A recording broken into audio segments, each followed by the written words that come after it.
Good morning बच्चों इस समय जो हमारा चैप्टर चल रहा है वो चैप्टर चल रहा है थर्मल प्रॉपर्टीज ऑफ मैटर। और आज का वीडियो मेरा जो है थर्मल एक्सपेंशन इन सॉलिड्स का दूसरा वीडियो है। पिछले वीडियो में मैंने आपको थर्मल एक्सपेंशन का कंसेप्ट बताया था और उसके कुछ सवाल करवाए थे। आज का जो है concept thermal expansion in solid का कुछ स्पेशल केसेस का है।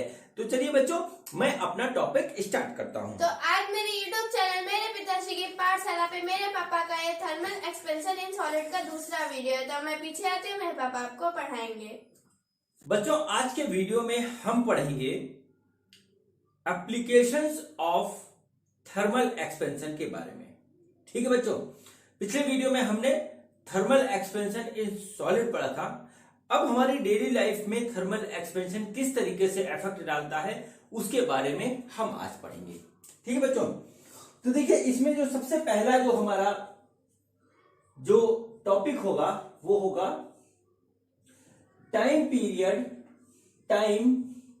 Period of pendulum. ठीक है, क्या होता है कि थर्मल एक्सपेंशन की वजह से पेंडुलम का टाइम पीरियड चेंज हो जाता है और जो पेंडुलम बेस हमारी जो है क्लॉक होती है वो हमारा जो है टाइम गलत बताने लगती है। ठीक है, वो सबसे पहला एप्लीकेशन ये होता है। दूसरा होगा बच्चों हमारा, ठीक है, effect on by metallic strip. ठीक है, अब देखिए क्या होता है कि हमारे पास दो अलग अलग मेटल की जो है स्ट्रिप होती है, लोहे की मेटल की स्ट्रिप होती है जो आपस में एक दूसरे से जो है कांटेक्ट में रहती है, बहुत जबरदस्त कांटेक्ट में रहती है। अब एक का एक्सपेंशन ज्यादा होता है तो दूसरे का एक्सपेंशन कम होता है। इस फिनोमिना को हम देखेंगे और इससे हमारे बहुत से इंस्ट्रूमेंट बनाए गए हैं।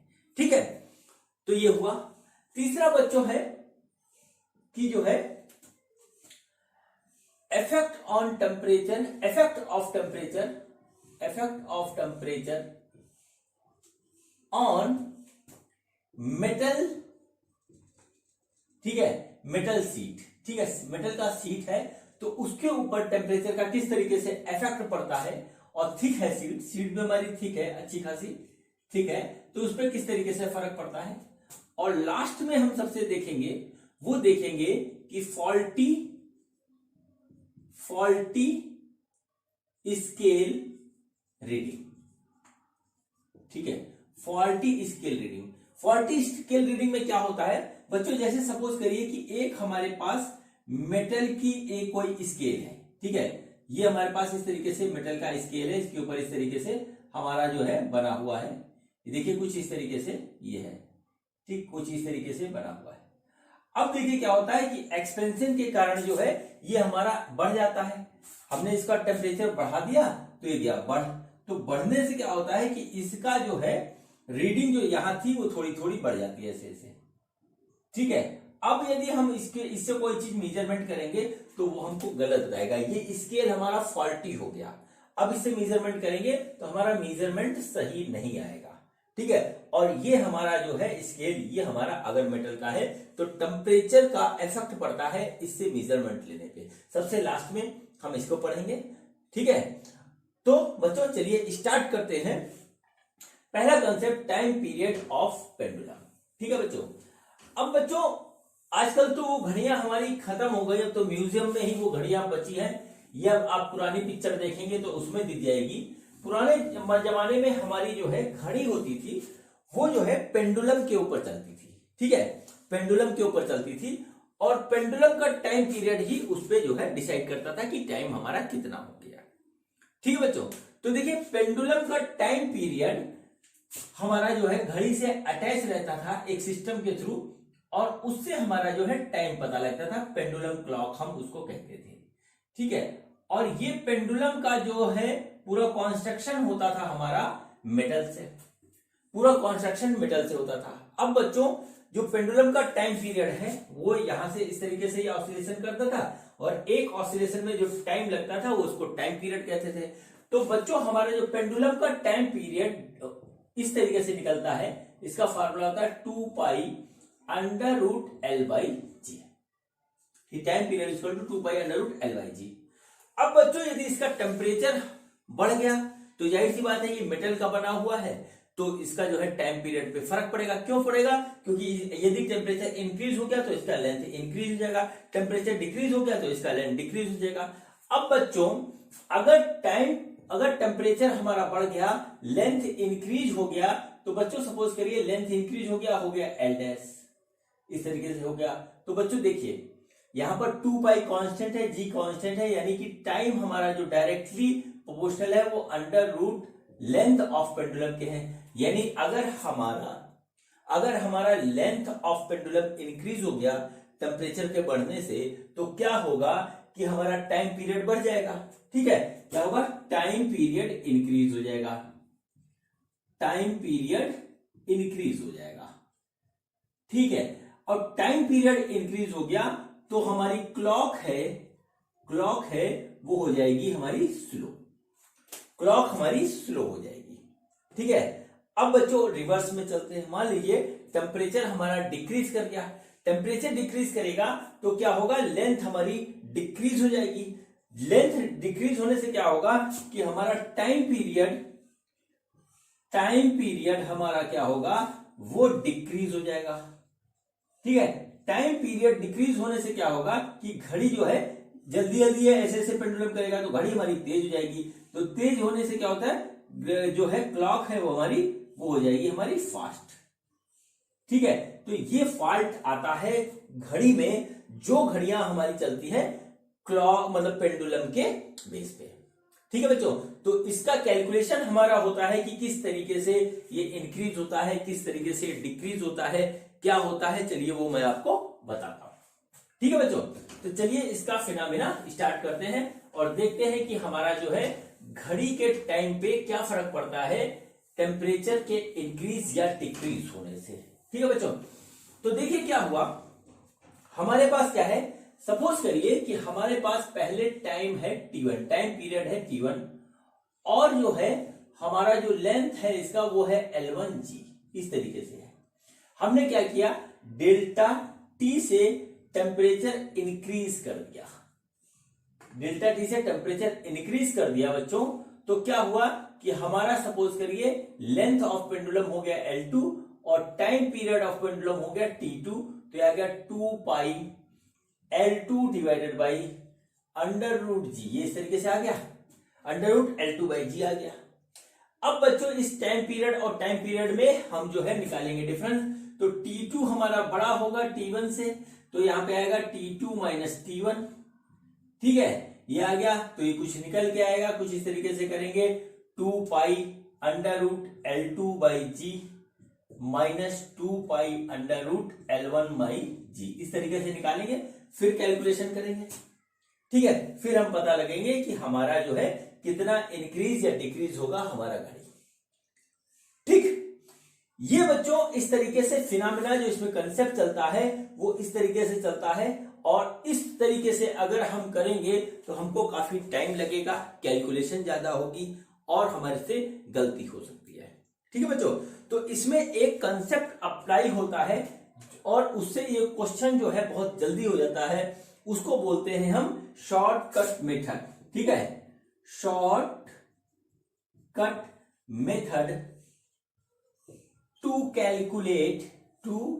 कैलकुलेट द चेंज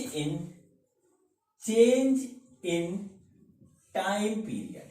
ठीक है, टाइम पीरियड में कितना चेंज हुआ उसको कैलकुलेट करने के लिए एक हमारा जो है शॉर्टकट मेथड है, और वो मेथड होता है बच्चों हमारा, वो होता है फ्रैक्शनल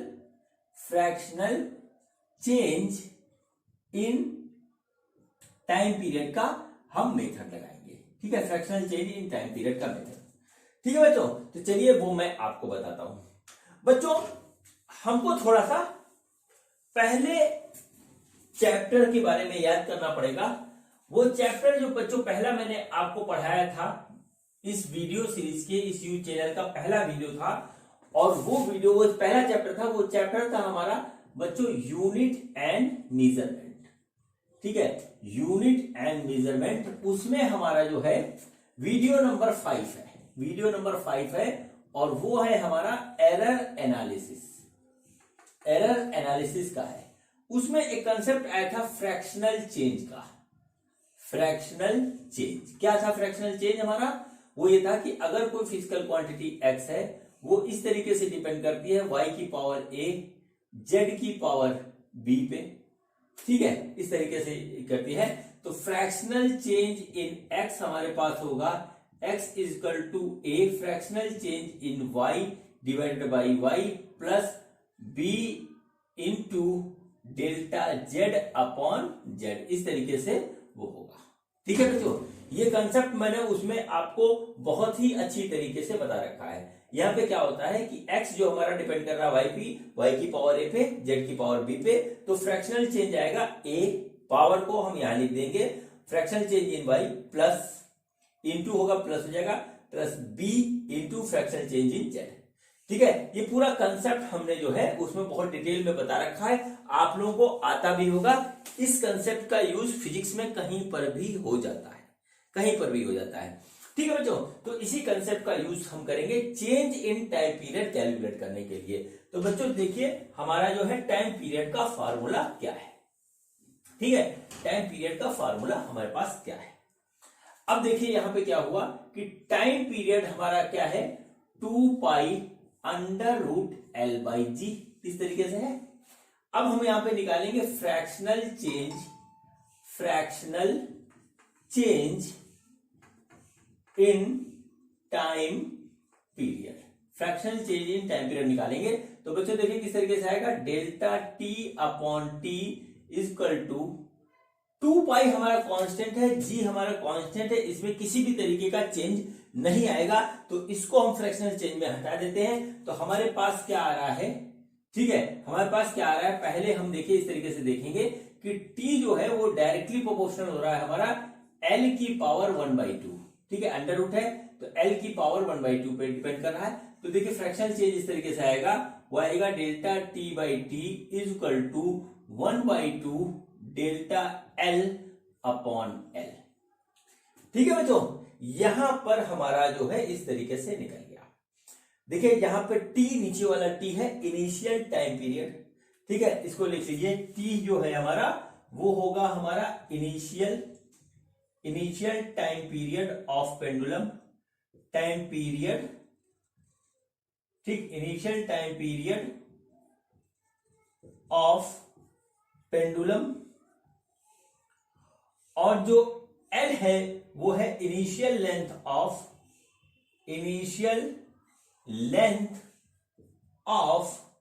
पेंडुलम। ये हमारे पास इस तरीके से आ गया।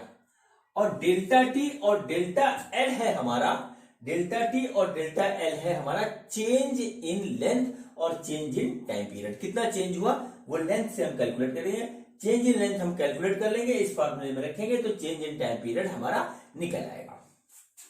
ठीक है बच्चों, अब देखिए क्या होता है। अब बच्चों ये हमारे पास पेंडुलम है, इसकी लेंथ L है, इसका टेम्परेचर हमने डेल्टा T से बढ़ा दिया, तो बच्चों हमारा डेल्टा L यानी इंक्रीज इन लेंथ आएगा L अल्फा डेल्टा T। ये आपको पता है थर्मल एक्सपेंशन के कंसेप्ट से। ठीक है, यहां से हम निकालेंगे डेल्टा L अपॉन L और वो आ जाएगा अल्फा डेल्टा T, इस तरीके से आ जाएगा हमारा। ठीक है, L बाई एल की वैल्यू हम यहां रख देंगे बच्चों, तो आ गया हमारे पास delta T upon T is equal to 1/2 alpha delta T, और जो चेंज इन टाइम पीरियड हो जाएगा वो इस तरीके से जाएगा 1/2 into T alpha delta T। ये बच्चों हमारे पास एक्सप्रेशन आएगा, और इस एक्सप्रेशन का यूज करके हम जो है किसी भी टेम्परेचर पे चेंज इन टाइम पीरियड निकाल सकते हैं। ठीक है, किसी भी टेम्परेचर पे चेंज इन टाइम पीरियड निकाल सकते हैं, और उससे हम ये पता कर लेंगे कि हमारी जो घड़ी है वो कितना स्लो होगी या कितना फास्ट होगी। ठीक है, हम इसको बहुत आराम से यहां पे निकाल लेंगे।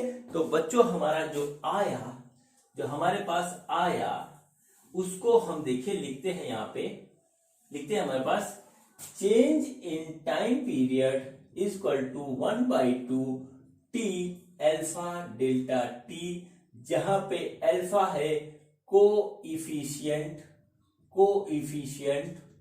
ऑफ लीनियर एक्सपेंशन, ठीक है, लीनियर एक्सपेंशन का हमारा कोएफिशिएंट है। ये बच्चों हमारा पूरा कंसेप्ट है, ठीक है, पेंडुलम के टाइम पीरियड के चेंज होने पर जब वो हमारा टेम्परेचर के साथ चेंज होता है। ठीक है बच्चों, तो ये हमारा पूरा टाइम पीरियड का कंसेप्ट कंप्लीट हुआ। अब चलिए देख करते हैं इसके कुछ सवाल। तो देखते हैं कि हमारा पहला क्वेश्चन क्या है। बच्चों ये देखिए हमारा पहला क्वेश्चन है और देखते हैं कि क्वेश्चन हमारा क्या है। क्वेश्चन ये है, a clock gives correct time at 20 degree centigrade is used in atmosphere of 40 degree centigrade hot. ठीक है, if coefficient of linear expansion of pendulum is this, how much it will gain और loss in time in 24 hours. ठीक है बच्चों, तो ये हमारा जो है क्वेश्चन है। अब बच्चों देखिए एक पेंडुलम है जो क्वेश्चन में दे रखा है, पेंडुलम क्लॉक है जो डिजाइन है 20 डिग्री सेंटीग्रेड के लिए, इस टेम्परेचर पे वो करेक्ट टाइम बचाता है। अब क्या हुआ, इसको यूज किया जा रहा है हॉट कंडीशन में और ये हमारा जो 40 डिग्री सेंटीग्रेड पे यूज कर रहे हैं। ठीक है, तो क्या होगा कि इसकी लेंथ एक्सपेंड हो जाएगी और ये बढ़ जाएगा, तो क्या होगा कि टाइम पीरियड हमारा इंक्रीज हो जाएगा इसका। ठीक है, टाइम पीरियड हमारा इंक्रीज हो जाएगा क्लॉक का और वो हमारी हो जाएगी स्लो। ठीक है, तो 24 घंटे में वो कितनी स्लो होगी ये हमें बता रहा है। ठीक है बच्चों, तो देखिए हमारे पास क्या होता है, time period equal to 2 pi under root L by g, हमारे पास इस तरीके से आएगा। तो हम फ्रैक्शनल चेंजेस से निकालेंगे तो delta T by T equal to 1/2 delta L by L, और ये आ जाएगा delta T equal to 1/2 into T into delta L by L. अब बच्चों थर्मल एक्सपेंशन का जब हम कंसेप्ट लगाएंगे तो बच्चों डेल्टा एल होगा हमारा एल अल्फा डेल्टा टी। ठीक है, तो डेल्टा एल बाई एल हो जाएगा हमारा अल्फा डेल्टा टी। हम इसको यहां रखेंगे तो आ जाएगा 1/2 into T into alpha delta T. इतना चेंज होगा हमारा टाइम पीरियड में। ठीक है, ये हो गया चेंज इन टाइम पीरियड और ये हमारा आ गया इसका क्वेश्चन। अब बच्चों हमको चेंज निकालना है 24 घंटे में। ठीक है, यहीं पे ये इसका पेज होता है और यही फॉर्मूला हमारा काम आता है इस जगह पे। देखिए हमारा जो है टाइम जो टी है वो हमारा है 24 आवर्स। अगर हम कैलकुलेट करें तो 24 आवर्स में हमारे जो सेकंड्स होंगे वो इतने होंगे जो कि आते हैं 86,400। ठीक है, जो कि आता है 86,400। तो बच्चों देखिए चेंज इन टाइम जो होगा वो होगा हमारा 1/2 इंटू टाइम हो गया 86,400 इंटू अल्फा हो गया 1.2 इंटू 10 टू द पावर -5 और चेंज इन टेम्परेचर हुआ हमारा 20 का। कुछ देखिए इस तरीके से हमारे पास आ गया। तो देखिए ये हमारा कटेगा, ये आ जाएगा 10। ठीक है, तो हमारे पास आ गया 864 इस तरीके से, और 10 into 1.2 into 10 to the power minus, ये हो गया 3, 2 ये गए, एक ये -2, इस तरीके से आ गया। ठीक है बच्चों, इसका हम मल्टीप्लीकेशन करेंगे तो हमारे पास आएगा 12 चौक 48 का 8, 12 छंग 72 और 4 76 और 12 अट्ठे 96, 96 और 7 आ गया हमारा 103। ठीक है, 1 ये आ गया।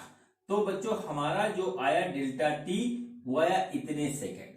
ठीक है, मतलब डेल्टा टी इतने सेकंड का हमारा जो है टाइम का लॉस होगा, क्योंकि लेंथ बढ़ने पे हमारी घड़ी जो है वो स्लो हो जाएगी। तो 24 घंटे में हमारी घड़ी इतनी स्लो हो जाएगी 10.36 सेकंड। ठीक है बच्चों, तो देखिए इस तरीके से हम इजिली क्वेश्चन कैलकुलेट कर लेते हैं। बच्चों इसमें हमेशा क्वेश्चन में एक चीज दिया होगा कि कितना हमारा टाइम का लॉस या गेन होता है, एक सर्टेन पीरियड दिया होगा। यहाँ पे 24 घंटे है, कहीं पे वीक आता है, कहीं पे मंथ आता है, कहीं ईयर आता है। तो आपको ये वाला टाइम जो फुल टी है इसको देखना होगा, तो बहुत ध्यान से रखना होगा।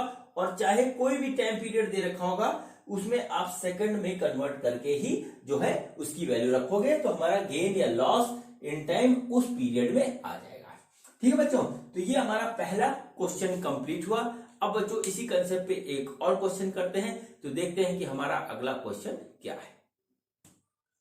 बच्चों ये देखिए हमारा अगला क्वेश्चन है और देखिए क्वेश्चन क्या है। ठीक है बच्चों, क्वेश्चन ये है, a second pendulum clock has a steel wire the clock is calibrated at 20 degree centigrade, how much time clock loss और gain in 1 week when the temperature is increased to 30 degree centigrade given alpha equal to this. ठीक है बच्चों, तो देखिए question same है, बस इसमें एक चीज है कि यहां पर एक वीक में हमारा कितना गेन या लॉस होगा ये पूछा है।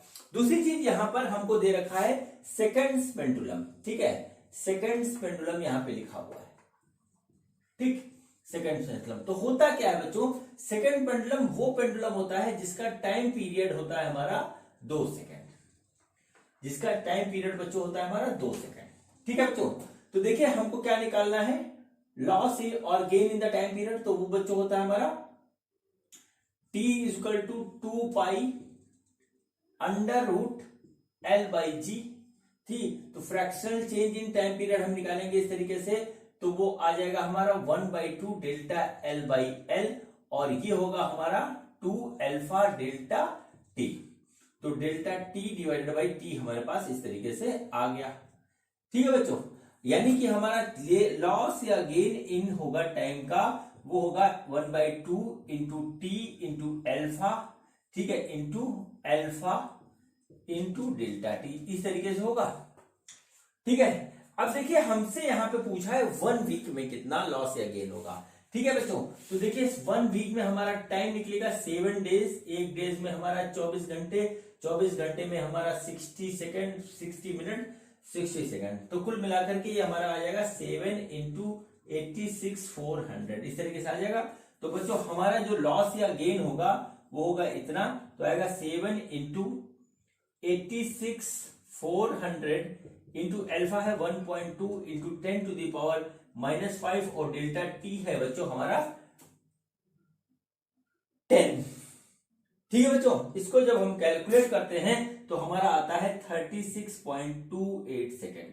ठीक है, यानी कि एक वीक में हमारा जो घड़ी जो है उसमें डिफरेंस आ जाएगा 36.28 सेकेंड्स का।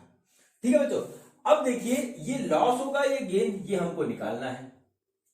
तो बच्चों टेम्परेचर इंक्रीज हो रहा है तो इसका मतलब लेंथ इंक्रीज हुई, लेंथ इंक्रीज हुई इसका मतलब टाइम पीरियड बढ़ गया, टाइम पीरियड बढ़ने का मतलब क्या हुआ कि हमारा जो है घड़ी स्लो हो जाएगी और वो हमको जो है देर से टाइम बताएगी, तो कुल मिलाकर के हमारा टाइम का जो है लॉस होगा। ठीक है, तो हमारा लॉस इन टाइम होगा, इसको आप नोट कर लीजिए। और बच्चों ये हमारा जो है गलत हो गया, ये हमारा क्वेश्चन कंप्लीट हुआ, लॉस इन टाइम होगा और इतने सेकंड का।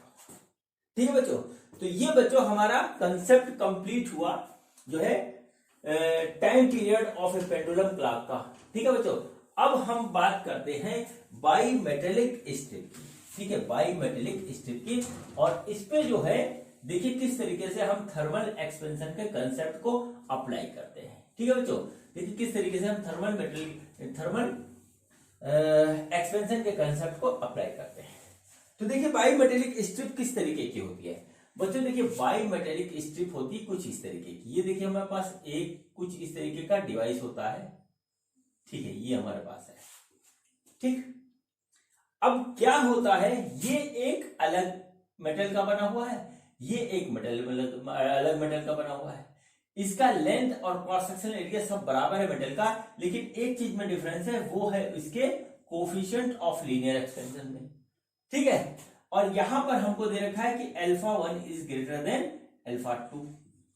तो सिंपल सी बात है कि जब हम इसका टेम्परेचर डेल्टा टी से इंक्रीज करेंगे तो ऊपर वाले में हमारा जो इंक्रीज होगा, सपोज करिए डेल्टा 1 है, वो हो जाएगा एल अल्फा 1 डेल्टा टी, और नीचे वाले में होगा वो हो जाएगा चेंज इन लेंथ होगा एल अल्फा 2 डेल्टा टी, इस तरीके से होगा।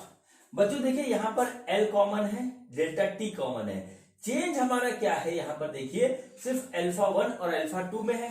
तो देखिए यहां पे हमको देखा है कि अल्फा 1 हमारा अल्फा 2 से ज्यादा बड़ा है। इसका मतलब क्या होगा, अगर हम यहां पर देखें तो हमारा आ जाएगा कि डेल्टा L1 जो है वो ज्यादा बड़ा है डेल्टा L2 से। इसका मतलब क्या हुआ कि ऊपर वाली जो स्ट्रिप है मेटल की वो हमारी ज्यादा एक्सपेंड होगी और नीचे वाली जो है वो हमारी कम एक्सपेंड होगी। ठीक है, तो कुल मिलाकर के चलना दोनों को साथ साथ है, ये एक दूसरे से अलग नहीं हो सकते, इतने बढ़िया ये है, ये चलेंगे साथ साथ। तो क्या होता है कि ऊपर वाले मेटल स्ट्रिप को जितना एक्सपेंड होना था वो होती है, नीचे वाले को जितना एक्सपेंड होना था वो होती है। ठीक है, क्योंकि हम इसको रोक नहीं सकते, टेम्परेचर पे बेस है तो उसी तरीके से बढ़ेगी। इस कंडीशन में क्या होता है कि ऊपर वाली हमारी ज्यादा एक्सपेंड हो जाती है, नीचे वाली कम होती है, और ये बच्चों हो जाता है कुछ इस तरीके से बेंड। ठीक है, ये कुछ इस तरीके से बेंड हो जाता है। देखिए कुछ इस तरीके से ये हो जाता है बेंड। ठीक, अब देखिए ये हमारा ऐसे हो जाता है, ये ऊपर वाला देखिए ज्यादा एक्सपेंड हो गया, नीचे वाला कम रहा और ये बेंड हो जाता है, और कुल मिलाकर के ये एक जो है एक सेंटर पे ये एंगल बनाता है, इसको सपोज करते हैं थीटा। ये हमारा होता है कंसेप्ट। अब बच्चों इस कंसेप्ट के बेस पे जो हमारे जो है क्या बनते हैं, फायर अलार्म बनते हैं, और जो है वो चीजें बनती है, वो इंस्ट्रूमेंट बनता है जो हीट से इफेक्ट होता है। ठीक है, किस तरीके से बनता है ये देखिए, ऐसा होता है कि ये देखिए हमारे पास इस तरीके का एक डिवाइस है और इसके ऊपर हमने एक बाई मेटेलिक स्ट्रिप इस तरीके से लगा दी। ठीक है, बाई मेटेलिक स्ट्रिप हमने इस तरीके से लगा दी। अब सपोज करिए कि हमारा कहीं पे आग लगती है, आग लगी तो इसका जो है इसका टेम्परेचर बढ़ेगा, और टेम्परेचर बढ़ने के साथ ही ये हमारा बेंड कर जाएगा ऐसे। ठीक है, ये हमारा बेंड करके इसमें टच हो जाएगा, और जैसे ही टच हुआ तो कनेक्शन पूरा कंप्लीट हो जाएगा और जो है हमारा अलार्म बज जाएगा। इस तरीके से जो है फायर अलार्म, एक सिंपल सा यूज बताया, वैसे इसके बहुत से यूज है। थर्मोकपल बनता है बच्चों, टेम्परेचर मेजरमेंट करने के लिए थर्मोकपल बनता है इसी के बेस पे। ठीक है, और भी तमाम चीजें बनती है, तो जब आप इंजीनियरिंग करिएगा और जो है पढ़िएगा तो वहां पर जो है ये सब बताएंगे कि इसका यूज कैसे होता है। तो फिलहाल ये कंसेप्ट है बच्चों, और ये कंसेप्ट बड़ा प्यारा है, इस पे ज्यादा क्वेश्चन बनते नहीं है, लेकिन कंसेप्ट हमको पता होना चाहिए, और इसी कंसेप्ट पे हमारे कुछ क्वेश्चन आते हैं। तो चलिए बच्चों इसी कंसेप्ट पे एक क्वेश्चन करते हैं, तो देखते हैं कि हमारा क्वेश्चन क्या है। बच्चों इस कंसेप्ट पे एक क्वेश्चन बड़ा कॉमन सा है और एक दो बार आ भी चुका है मेडिकल के एग्जाम में, वो देख लीजिए क्या होता है। हमारे पास ये दिया होता है कुछ इस तरीके से कि हमारे पास एक बाई मेटल स्ट्रिप है इस तरीके से। ठीक है, ये बाई मेटल स्ट्रिप है, इसका अल्फा 1 है, इसका अल्फा 2 है, अल्फा 1 हमारा ग्रेटर देन है अल्फा 2, और ये हमारा मेटल 1 है, ये मेटल 2 है। ठीक है बच्चों, इसको जब हम हीट करेंगे तो ये बेंड हो जाएगा, और बेंड होने पे क्या होता है कि ये इस तरीके का शेप ले लेगा। ठीक है, देखिए इस तरीके का ये शेप ले लेगा ये। ठीक है, तो ये 1 वाला मेटल हो गया, ये 2 वाला मेटल हो गया। ठीक, ये सिंपल सी बात है, इसमें कुछ बड़ी बात नहीं, लेकिन इसमें क्वेश्चन किस तरीके से आता है, ऑप्शन इस तरीके से आए हैं। ठीक है, मेटल 1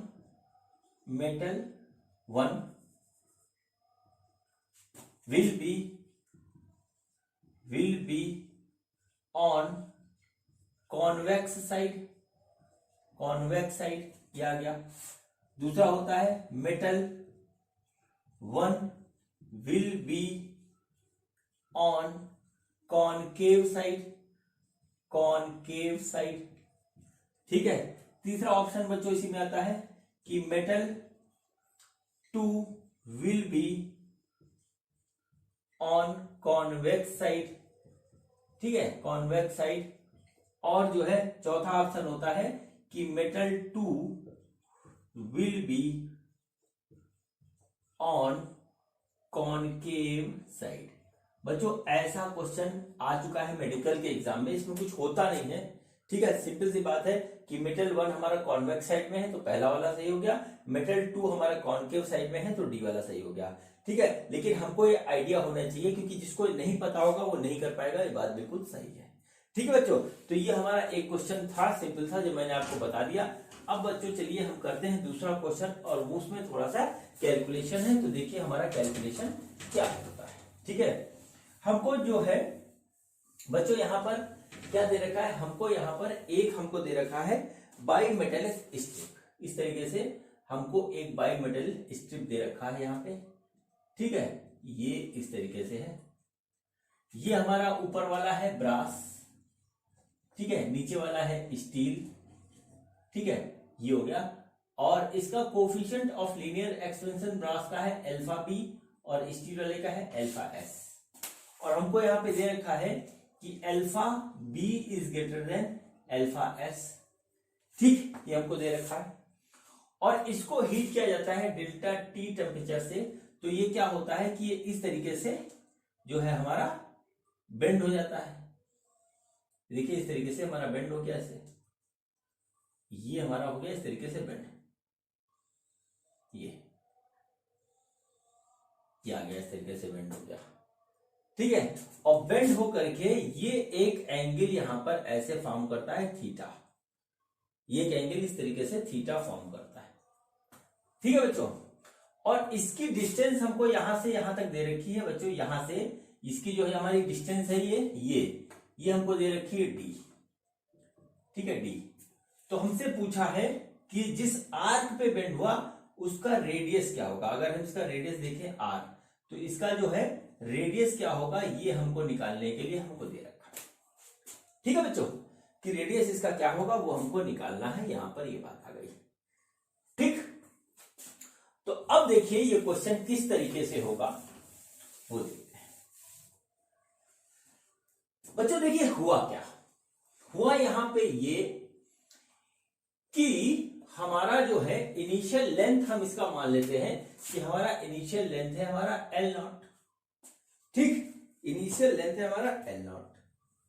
अब बच्चों जब हमने इसको डेल्टा टी टेम्परेचर से इंक्रीज किया तो ब्रास वाले की लेंथ हम मान लेते हैं एल बी हो गई, और वो बच्चों हो जाएगी थर्मल एक्सपेंशन के कंसेप्ट से L not 1 plus alpha B delta T, यही तो है।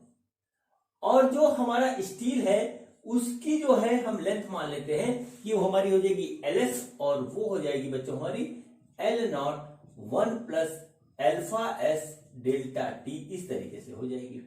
ये हमारा जो है थर्मल एक्सपेंशन के कंसेप्ट से हमारी ये इसकी लेंथ हो जाएगी, जो कि ये होगी और ये होगी। ठीक है, यहां पर आ गई एक बात। अब देखिए ये तो हमारा थर्मल एक्सपेंशन के बेसिस पे इसकी फाइनल लेंथ हुई ब्रास वाले की और स्टील वाले की। अब जरा हम इस फिगर को देखें बच्चों, और इसमें जो है, ठीक है, इसमें जो है आर बराबर लेंथ इंटू एंगल लगाएं, रेडियस इंटू एंगल लगाएं। तो बच्चों अगर यहां पर हम ये वाला कंसेप्ट लगाएं कि R is equal to radius into angle, अगर हम ये लगाएं तो बच्चों देखिए क्या होगा हमारा, इसकी लेंथ ये नीचे देखिए ये स्टील वाला है और ये ऊपर वाला ब्रास वाला है। ठीक है, तो इसकी रेडियस अंदर वाले की है स्टील वाले की, इसकी लेंथ हो गई एल एस, जो कि आएगी हमारी आर थीटा, और जो है ब्रास वाले की आएगी वो आएगी R plus D into theta. ठीक है, इसका देखिए रेडियस हमारा ये आ गया आर प्लस डी। ठीक है, ये हमारे पास आ गया, तो इस तरीके से आ गया। तो L S by L B हो गया बच्चों। अगर हम इसको डिवाइड कर दें तो देखिए क्या हुआ, L B divided by L S, L B divided by L S, तो आ गया बच्चों हमारा L not 1 plus alpha B delta T divided by L not 1 plus alpha S delta T, इस तरीके से आ जाएगा। देखिए एल नॉट से एल नॉट हमारा कट गया, और एल बी की वैल्यू हम यहां से रखते हैं, तो देखिए आ गया R plus D theta divided by R theta बराबर 1 plus alpha B delta T divided by 1 plus alpha S delta T, ये आ गया। देखिए थीटा से थीटा हमारा गया कट। ठीक है, अब हम इसको करेंगे सॉल्व, तो देखिए क्या आएगा हमारा 1 प्लस डी बाई आर, ये आ गया बराबर, ये आया 1 plus alpha B delta T, और इसको बच्चों हम ऊपर ले जाएंगे तो लिखेंगे 1 plus alpha S delta T की पावर -1। ठीक है, डेल्टा टी की पावर -1। अब देखिए बच्चों हम क्या करते हैं, इसको करते हैं सॉल्व। इसको पूरा नोट कर लीजिए, एक एक स्टेप आप देख लीजिएगा, अपनी कॉपी पे लिख भी लीजिए, है ना। देखने में लगता है कि इजी हो जाएगा, लेकिन जब आप करने बैठते हो तो थोड़ी सी प्रॉब्लम आती है, इसलिए आप इसको लिख लीजिएगा, और वीडियो बंद करके भी आप इसको एक बार अपने हाथ से कर लीजिएगा। ठीक है, आपकी प्रैक्टिस अच्छी हो जाएगी। तो बच्चों ये देखिए हमारे पास इस तरीके से हुआ। अब हम करते हैं इसको सॉल्व। तो देखिए सॉल्व करने पे हमारा आंसर क्या आता है, और बच्चों जो मैं आपको इस समय करवा रहा हूं ना, इसके बेस पे जो है आईआईटी में भी और नीट में भी कई तरीके से क्वेश्चन आ चुके हैं, इसको देख लीजिएगा बच्चों। ये हो गया हमारा, तो हम जरा इसको यहाँ पे लिखते हैं 1 प्लस डी बाई आर बराबर 1 plus alpha B delta T. और बच्चों यहां पर हम लिखेंगे 1 minus alpha S delta T. ये हमारे पास इस तरीके से आ गया। यहां बच्चों हमने बाइनोमियल थ्योरम लगा दी। बाइनोमियल थ्योरम क्या होती है? वो होती है 1 प्लस एक्स की पावर एन बराबर 1 प्लस एन एक्स। ये होता है जहां पर अगर एक्स हमारा बहुत छोटा है तो। अब देखिए यहाँ अल्फा एस है, अल्फा एस बहुत छोटा होता है, 10 टू द पावर -5 में होता है, तो हम यहाँ पे इस तरीके से लगा सकते हैं। तो हमने यहाँ लगा दी, यहाँ पे एन हमारा -1 है तो यहाँ पे -1 आ गया। ठीक है, तो हमारा आ गया। अब बच्चों इसको इस अंदर मल्टीप्लाई करेंगे तो देखिए 1 plus alpha B delta T minus alpha S delta T minus alpha B alpha S delta T का स्क्वायर। ठीक है बच्चों, तो देखिए क्या होता है, alpha B 10 to the power -5 की रेंज का होता है, एल्फा एस भी इसी रेंज का होता है। ये बच्चों बहुत छोटा है तो इसको हम हटा सकते हैं, तो इसको नेग्लेक्ट कर देंगे तो हमारे पास आ जाएगा 1 plus alpha B delta T minus alpha S delta T, और ये आ गया 1 प्लस डी बाई आर। ठीक है, देखिए 1 से 1 हमारा कट जाएगा तो हमारा आ जाएगा D by R is equal to है, D by R is equal to आ जाएगा alpha B delta T minus alpha S delta T, यानी आ जाएगा D by R is equal to alpha B minus alpha S delta T. कुछ इस तरीके से आ जाएगा। ठीक है, कायदे से आप देख लीजिए इसको, कुछ इस तरीके से आ जाएगा। ठीक है, अब देखिए हमको निकालना है रेडियस। तो रेडियस जो आ रहा है बच्चों वो आ रहा है हमारा d divided by alpha B minus alpha S, और ये आ गया हमारा डेल्टा टी। इस तरीके से बच्चों रेडियस आ गया।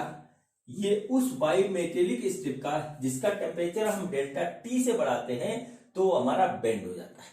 जिसका टेम्परेचर हम डेल्टा टी से बढ़ाते हैं तो वो हमारा बेंड हो जाता है एंगल थीटा पे।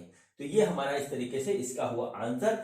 अब बच्चों इसमें कई तरीके से क्वेश्चन पूछा गया। किस तरीके से पूछा गया कि रेडियस हमारा किसके डायरेक्टली प्रोपोर्शनल होगा, इसके डायरेक्टली प्रोपोर्शनल होगा। रेडियस हमारा किसके इनवर्सली प्रोपोर्शनल होगा, तो इसके माइनस के इनवर्सली प्रोपोर्शनल होगा। रेडियस हमारा किसके इनवर्सली प्रोपोर्शनल होगा, तो डेल्टा टी के इनवर्सली प्रोपोर्शनल होगा। तो इस तरीके से कई तरीके से क्वेश्चन बच्चों हमसे इसमें पूछे गए हैं। बाइमेटेलिक स्ट्रिप में इससे ज्यादा कुछ आता नहीं है, होता नहीं है, तो बच्चों इसके इसी तरीके से क्वेश्चन होते हैं। आप अपना कॉमन सेंस यूज करके कुछ नई बात होगी तो वो निकाल लोगे। अब बच्चों मैं आपको दिखाता हूं कि अगर हमारे पास एक मेटल शीट है, थिकनेस की थोड़ी सी थिकनेस है उसकी, तो उसके साथ टेम्परेचर का जो है किस तरीके से खेल होता है। ठीक है, टेम्परेचर बढ़ाएंगे तो एक्सपेंशन होगा, तो उसमें हम किस तरीके से कंफ्यूज होते हैं ये देखिए। ज्यादा कुछ है नहीं इसमें। सपोज करिए कि हमारे पास इस तरीके से एक गोल जो है मेटल शीट है, ठीक, और हम क्या करते हैं कि इसमें से एक इतना बड़ा सा पीस जो है काट के निकाल लेते हैं। ठीक, इतना बड़ा सा पीस हमने काट के निकाल लिया। ठीक है, इसका रेडियस सपोज करिए है R1 और इस पूरे का रेडियस है हमारा R2। ठीक, तो क्वेश्चन क्या पूछते हैं, क्वेश्चन ये पूछते हैं कि अगर हम इसका टेम्परेचर इंक्रीज करेंगे, ये बीच में खाली है कुछ नहीं, आप इधर से उधर हाथ डाल सकते हो। टेम्परेचर इंक्रीज करेंगे तो हमारा क्या होगा, R2 इंक्रीज होगा। क्वेश्चन आता है ऐसे, इंक्रीज होगा। ठीक है, R2 इंक्रीज होगा, R1 इंक्रीज होगा। ठीक है, R1 डिक्रीज होगा। ठीक है, और R2 डिक्रीज होगा। ठीक है, यह होगा कि R1 R2 है ना सेम रहेंगे। ठीक है, यह होगा R1 plus R2 divided by 2 बराबर R, कुछ इस टाइप से कुछ बना करके दे देंगे आपको। ठीक है बच्चों, तो देखिए इसमें सिंपल सा कंसेप्ट बच्चों ये लगता है, देखने में क्या लगता है कि हम जब इसको इंक्रीज करेंगे तो ये ऐसे भागेगा, है ना। जैसे हमारे पास क्या होता है, रॉड होती है हमारी, रॉड होती है एक सिंपल सी, उसको जब हम एक्सपेंड करते हैं तो इधर भी बढ़ता है, इधर भी बढ़ता है, इधर बढ़ेगा। तो इसको देखने में लगता है कि ये इधर बढ़ेगा, ये इधर बढ़ेगा। तो जब ये ऐसे बढ़ता हुआ दिखेगा तो हमारा R2 इंक्रीज करेगा और R1 डिक्रीज करेगा। दिमाग में ये बात आती है, ठीक है।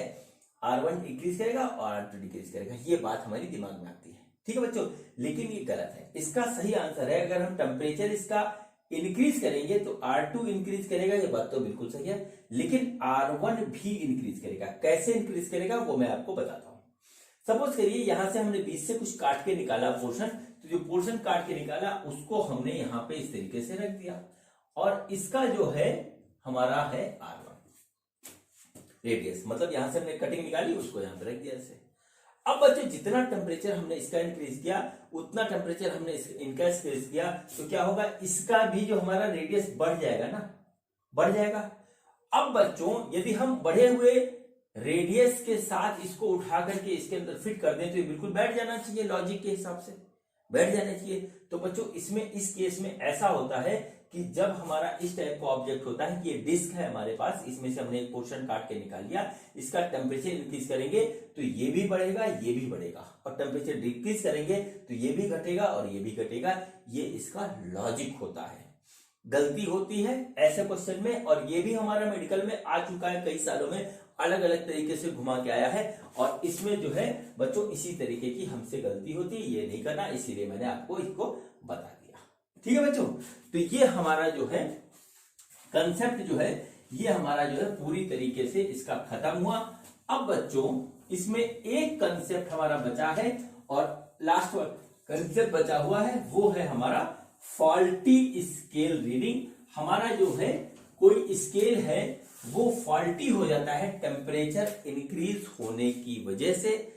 बच्चों अब हम पढ़ेंगे wrong measurement by a faulty scale के कंसेप्ट के बारे में, जो कि हमारा थर्मल एक्सपेंशन की वजह से होता है। तो बच्चों हेडिंग डालिए, wrong measurement by a faulty scale. Wrong measurement by a faulty scale. और बच्चों स्केल में जो फॉल्ट आता है वो आता है थर्मल एक्सपेंशन की वजह से, ठीक है, वो आता है थर्मल एक्सपेंशन की कंसेप्ट की वजह से, ठीक है। अब यहां पर एक बात सबसे पहले दिमाग में आती है कि अगर कोई स्केल हमारा फॉल्टी है तो हम उसे मेजरमेंट कर ही क्यों रहे हैं, ठीक है। हमारा जगह अगर स्केल कोई फॉल्टी है तो हम मेजरमेंट कर ही क्यों रहे हैं, हम एक सही स्केल ले लें और मेजरमेंट कर लें तो हमारा जो है मेजरमेंट सही आएगा। बच्चों बात आपकी सही है, ठीक है, लेकिन ये जो फॉल्ट आता है स्केल में, ये जो है हमको पता भी नहीं लगता, और ये आता है थर्मल एक्सपेंशन के कंसेप्ट की वजह से। थर्मल एक्सपेंशन के कंसेप्ट की वजह से ये फॉल्ट आ जाता है और हमको पता भी नहीं लगता, हमारा सही स्केल हमको गलत रीडिंग देने लगता है। किस तरीके से वो मैं अभी आपको बताता हूं। उससे पहले मैं आपसे बहुत इंपॉर्टेंट बात करता हूं। थर्मल फिजिक्स, थर्मोडायनेमिक्स और काइनेटिक थ्योरी ऑफ गैसेस पढ़ने के लिए मैंने ये जो हमारा पहला प्लेलिस्ट है थर्मल प्रॉपर्टीज ऑफ मैटर, इसमें एक पहला वीडियो मैंने डाल रखा है जिसमें मैंने नाम दिया है इंट्रोडक्शन। उसको आप जरूर देख लीजिएगा। वो वीडियो मैंने स्पेशली बनाया है, वो इसलिए बनाया है ताकि आपको ये क्लियर हो जाए कि थर्मल फिजिक्स जिसमें आता है thermal properties of matter, thermodynamics and kinetic theory of gases, इसको पढ़ते कैसे हैं, क्योंकि अधिकतर बच्चे इसको लेकर के कंफ्यूजन में बहुत रहते हैं और बहुत परेशान रहते हैं, जितने भी लोगों से हमें मिला है। क्योंकि इसके कंसेप्ट में वास्तव में अगर हमको डिटेल नहीं पता है तो हमारे सवाल जो है हमसे हिलेंगे नहीं, और हमारा इसका कंसेप्ट उसमें उसका इसमें हम मिला के परेशान रहेंगे। तो सबसे पहले आप उसको देख लीजिएगा, फिर सारे जो है वीडियो देखेगा तो आपका जो है जब तक आप लास्ट तक वीडियो में आएंगे आपका कंसेप्ट पूरी तरीके से क्लियर हो चुका होगा, ठीक है। अब चलिए बात करते हैं फॉल्टी स्केल की। तो मैंने आपसे कहा कि थर्मल एक्सपेंशन के कंसेप्ट की वजह से हमारा जो है स्केल में फॉल्ट आ जाता है। कैसे आता है वो मैं आपको दिखा रहा हूं। देखिए हमारे पास क्या है, हमारे पास इस तरीके से हमारा एक ऑब्जेक्ट है, और ये ऑब्जेक्ट बच्चों सपोज करिए कि ये ऑब्जेक्ट जो है हमारा, ये हमारा मेटल का नहीं है, ठीक है, ये किसी प्लास्टिक का हमारे पास है, ठीक है, प्लास्टिक का ये ऑब्जेक्ट है। इसको जो है इसको हम मेजरमेंट कर रहे हैं, इसका हम मेजरमेंट कर रहे हैं और एक स्केल से कर रहे हैं, और वो स्केल है बच्चों हमारा, वो स्केल है हमारा मेटल का बना हुआ, ठीक है, वो स्केल हमारे पास इस तरीके से है और ये स्केल है मेटल का बना हुआ। इसका देखिए 0 यहां पे है और फिर उसके बाद जो है इस तरीके से हमारे पास जो है इसका मेजरमेंट हमारे पास है रहा है। ये बीच में कुछ इस तरीके से यहाँ पे डिविजन इसके बने हुए हैं, ठीक है। और ये जो स्केल है बच्चों, ये जो स्केल है हमारा, ये स्केल किसी मेटल का बना हुआ है और हम इस मेटल को मान लेते हैं कि ये हमारा स्टील का बना हुआ एक स्केल है, स्टील का बना हुआ एक स्केल है इस तरीके से, ठीक ठीक। अब देखिए जैसा कि हमारे यहाँ इंडिया में होता है कि कभी गर्मी पड़ती, कभी बरसात पड़ती, कभी बहुत ज्यादा जाड़ा, कभी बहुत ज्यादा गर्मी पड़ती है, तो टेम्परेचर में वेरिएशन आता रहता है। अब इस स्केल को हमने जो है बनाया हमने 20 डिग्री सेंटीग्रेड के हिसाब से बनाया, लेकिन अब पड़ गई गर्मी और 40 डिग्री सेंटीग्रेड हमारा जो है एटमॉस्फेयर का जो है हो गया टेम्परेचर। तो अब क्या होगा, अब होगा ये कि इसमें जो है एक्सपेंशन हो जाएगा, ठीक है, स्केल में एक्सपेंशन हो जाएगा थर्मल एक्सपेंशन के कंसेप्ट की वजह से, और स्केल की लेंथ हमारी बढ़ जाएगी, ठीक है। स्केल की लेंथ हमारी बढ़ जाएगी तो देखिए किस तरीके से बढ़ेगी, कुछ इस तरीके से और इतनी बढ़ जाएगी। देखिए ये हमारी इस तरीके से सपोज करिए बढ़ गई, ठीक है। ये देखिए हमारे पास इस तरीके से बढ़ गई। जीरो को हमने यही रखा, इसका इनिशियल जीरो स्टार्टिंग पॉइंट पे, लेकिन ये सारे हमारे इस तरीके से इंक्रीज कर गए डिविजन्स, ठीक है। ये देखिए सारे हमारे डिविजन्स इंक्रीज कर गए ऐसे, ठीक है। बिल्कुल परफेक्ट मैं फिगर नहीं बना रहा हूं, जस्ट फॉर आइडिया मैं आपको बता रहा हूं, ठीक, कि ऐसा होता है। तो देखिए क्या हुआ कि सपोज करिए ये हमारा आ रहा था ऐसे, सपोज करिए इसको मान लें कि ये सपोज करिए कि हमारा था 60 सेंटीमीटर, ये हमको बता रहा था, ठीक है। अब देखिए एक्सपेंशन होगा तो 60 पहुंच जाएगा यहां पे, देख रहे हैं, एक्सपेंशन होगा तो 60 पहुंच गया यहां पे, और ये जो हमारा लेंथ था वो देखिए यहां पे इस तरीके से था। यानी कि क्या हुआ कि टेम्परेचर की वजह से स्केल में एक्सपेंशन हो गया, एक्सपेंशन की वजह से इसकी जो है लेंथ बढ़ गई। अब ये हमारा स्केल फॉल्टी स्केल हो गया, ये हमारा अपने आप बगैर कुछ किए ही ये स्केल हमारा फॉल्टी स्केल हो गया और हमको ये गलत रीडिंग बनाने लगा। अब ये हमको जो है 60 वाला जो सेंटीमीटर का जो हमारा ऑब्जेक्ट था ये, उसको जो है बताएगा लेस देन 60 वो बताएगा, ठीक है। अब क्या बताएगा, लेस देन 60 बताएगा, ठीक। ये हुई हमारी पहली बात। अब चलते हैं, गर्मी पड़ी, जाड़ा आ गया। तो बच्चों जब जाड़ा आया तो क्या हुआ, सपोज करिए कि टेम्परेचर हो गया हमारा 5 डिग्री सेंटीग्रेड हो गया पीक विंटर में।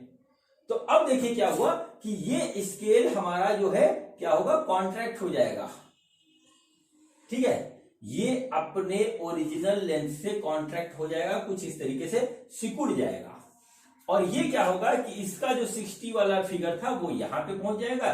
जीरो हम यही रखते हैं क्योंकि स्टार्टिंग में, और बाकी ये सब डिविजन्स अपने आप ही हमारे जो है हो जाएंगे छोटे छोटे से, सारे डिवीजन ये हमारे छोटे हो जाएंगे अपने आप ही, ठीक है।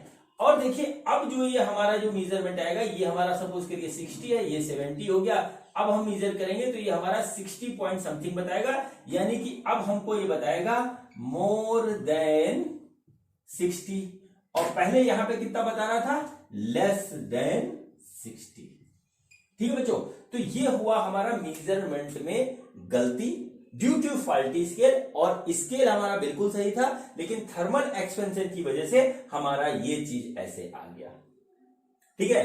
अब देखिए हमारा क्वेश्चन क्या आता है, क्वेश्चन ये आता है बच्चों हमारे एग्जामिनेशन में, वो ये आता है क्वेश्चन कि हमारा जो है टेम्परेचर बढ़ने पे अगर कोई ऑब्जेक्ट हमारा एक्स लेंथ का था तो अब स्केल हमारा कितनी रीडिंग बताएगा, ये आता है क्वेश्चन।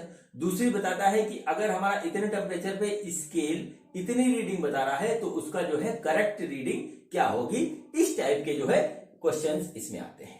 तो चलिए बच्चों देखते हैं कि इस टाइप के क्वेश्चंस को हम किस तरीके से डील करेंगे और हमारा क्या कंसेप्ट इसमें लगता है। ठीक है बच्चों, तो देखिए हम मीटर स्केल ही लेते हैं। मीटर में हमारा क्या होता है कि 100 सेंटीमीटर का जो है डिवीजन बने होते हैं स्केल पे। ठीक है बच्चों, देखिए 100 सेंटीमीटर का डिवीजन बने रहते हैं। ठीक, अब देखिए सपोज करिए कि हमारे पास जो स्केल है वो स्टील का है जिसका अल्फा है बच्चों हमारा 1.2 into 10 to the power -5 degree centigrade minus inverse. ठीक है, मतलब इनवर्स इस तरीके से ये है। अब देखिए क्या हुआ कि ये 20 डिग्री सेंटीग्रेड पे हमारा डिजाइन था और टेम्परेचर हो गया हमारा 40 डिग्री सेंटीग्रेड। ठीक है, तो अब इसमें क्या हुआ, थर्मल एक्सपेंशन हुआ। ठीक है, थर्मल एक्सपेंशन बच्चों हमारे पास ये हो गया। ठीक, तो अब देखिए क्या होगा, देखिए क्या होगा कि 1 सेंटीमीटर की जो लेंथ थी वो एक्सपेंड कर जाएगी। तो कितनी हो जाएगी ये मैं बताता हूं आपको। तो क्या होगा, 1 सेंटीमीटर विल शो। ठीक है, कितना शो करेगा 1 सेंटीमीटर, देखिए क्या होगा, L2 is equal to L1 1 plus alpha delta T, ये लगाएंगे हम यहां पे। L2 वो रीडिंग है जो हमें निकालनी है। L1 को हम 1 सेंटीमीटर ले लेते हैं। 1 सेंटीमीटर हम क्यों ले रहे हैं, क्योंकि 1 सेंटीमीटर का मेजरमेंट अगर हमें पता होगा तो हम उसको किसी से भी मल्टीप्लाई करके उसका मेजरमेंट निकाल सकते हैं। जैसे मान लीजिए हमारा 99 सेंटीमीटर हमें निकालना है, तो 1 से 99 का मल्टीप्लीकेशन कर देंगे तो 99 में जितना फॉल्ट आएगा वो हमें पता लग जाएगा। तो 1 सेंटीमीटर को हम लेके निकाल रहे हैं, तो देखिए 1 सेंटीमीटर इंटू 1 प्लस एल्फा। ठीक है, अल्फा जो बच्चों है वो है 1.2 इंटू 10 टू द पावर -5 पर डिग्री सेंटीग्रेड। चलिए यहां से यूनिट लिखें, कैलकुलेशन कर रहे हैं। और टेम्परेचर हमारा कितना हुआ, 20। ये हमारे पास इस तरीके से आ गया बच्चों। ठीक है, तो देखिए इसको जब हम मल्टीप्लाई वगैरह करेंगे तो हमारा क्या आ रहा है, देख लेते हैं इसको। 1 का अंदर 1 प्लस, ठीक है, इसका ऐसे मल्टीप्लीकेशन करेंगे तो 2.4 आ रहा है। 2.4 इंटू 10 टू द पावर -4 यानी कि हमारा आ गया 1. ठीक है, इसको इधर करेंगे तो हमारे 4 जीरो आ रहे हैं, तो 0.0024 सेंटीमीटर हमारा क्या होगा, थर्मल एक्सपेंशन की वजह से। ठीक है, थर्मल एक्सपेंशन की वजह से हमारा 1 सेंटीमीटर जो है वो इतना बताएगा हमको। ठीक है, हमारा ये इतना बताएगा। ठीक, अब देखिए हमारा जो क्वेश्चन आता है वो क्वेश्चन ये आता है कि अगर हमारा 60 डिग्री का, ठीक है, सॉरी 60 डिग्री नहीं, 60 सेंटीमीटर या 40 सेंटीमीटर, चलिए 40 सेंटीमीटर ले लेते हैं।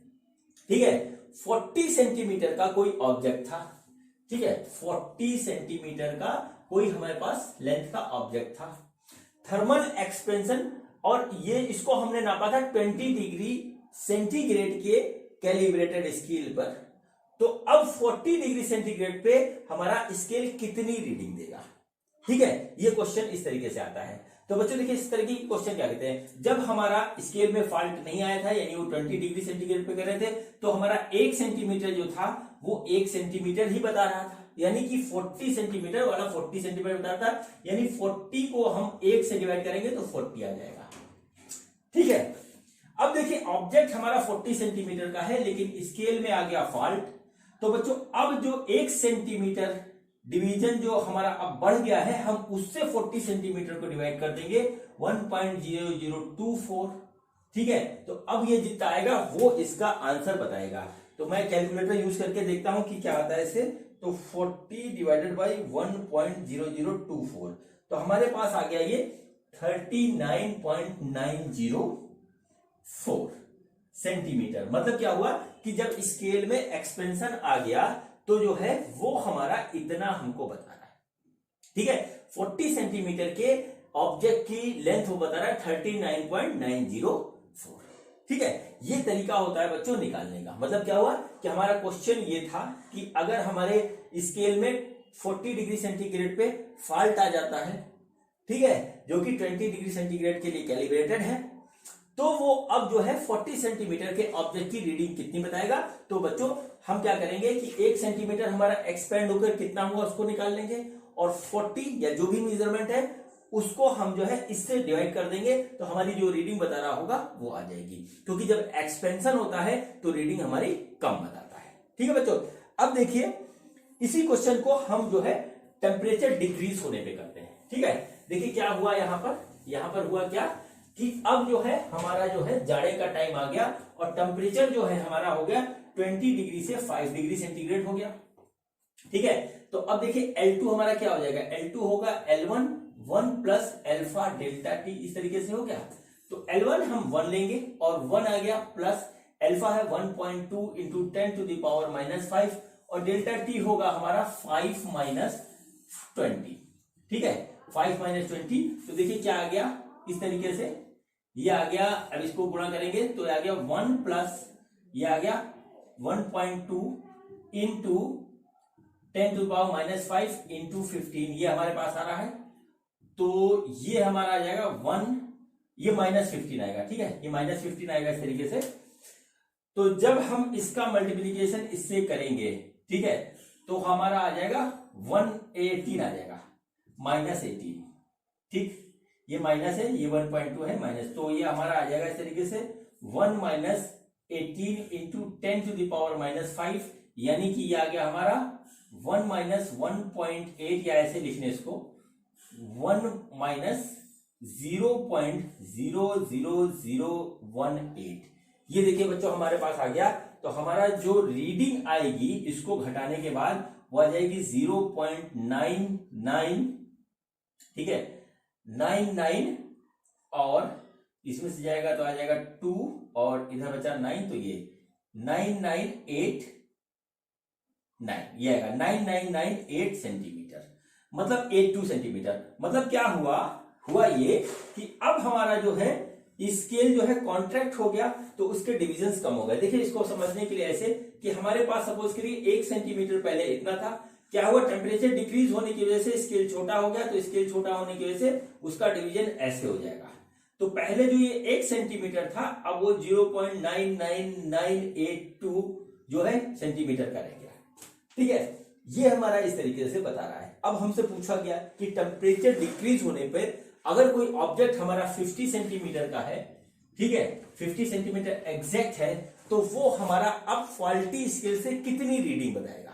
तो बच्चों कुछ नहीं करेंगे, हम देखेंगे 50 डिवाइडेड बाई 0.99982, ठीक है, 0.99982, और ये देख लेते हैं कितना आता है, ठीक, ये देखते हैं कितना आता है। तो 50 डिवाइडेड बाई 0.9982 कितना है, 82 है, हाँ 82, ये आ गया। तो बच्चों ये हमको बढ़ा के रीडिंग दे रहा है, और ये रीडिंग दे रहा है हमारा 50.009 सेंटीमीटर, इतना ये हमको बढ़ा करके रीडिंग दे रहा है। हाँ, तो बच्चों ये इतनी हमें जो है रीडिंग इंक्रीज हो गई। अब क्यों इंक्रीज हुई, क्योंकि देखिए डिवीजन छोटे हो गए, तो इससे हम नापेंगे तो हमारा स्केल बढ़ जाएगा। बच्चों इसी तरीके से क्वेश्चन इसमें आते हैं, ठीक है। हम क्या करेंगे, हम सिर्फ जो है 1 सेंटीमीटर में कितना एक्सपेंशन हुआ या कितना हमारा कॉन्ट्रैक्शन हुआ वो निकालेंगे, और बाकी हम सब उसी से कैलकुलेट कर लेंगे। इसमें इससे ज्यादा कुछ नहीं होता है, ठीक है बच्चों।